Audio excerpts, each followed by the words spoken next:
Mendoan menyatu dalam doa dan renungan dari Katedral Purwokerto, Selasa 19 April bersama saya, Romo Parsono. Sahabat Yesus yang terkasih, semoga kasih kesehatan, damai sejahtera selalu dilimpahkan kepada kita. Amin.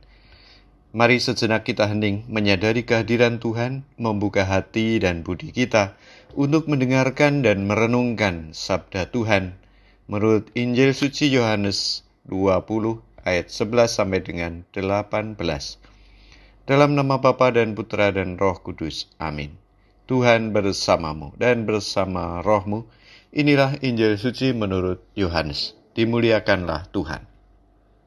Setelah makam Yesus kedapatan kosong, maka Maria Magdalena berdiri dekat kubur dan menangis.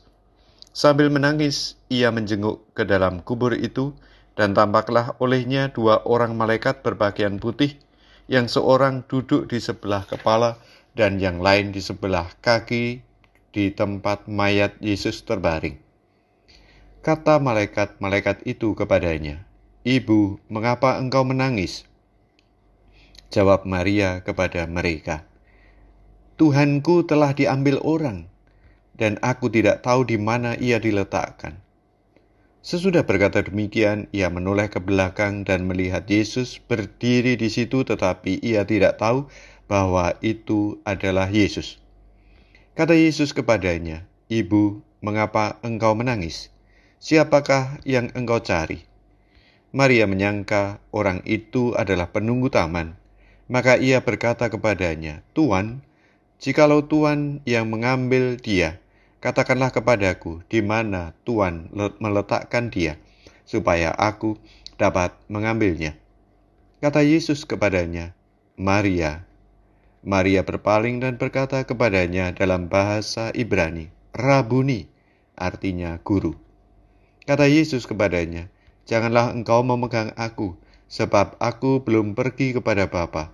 Tetapi pergilah kepada saudara-saudaraku dan katakanlah kepada mereka bahwa sekarang aku akan pergi kepada Bapakku dan Bapamu, kepada Allahku dan Allahmu."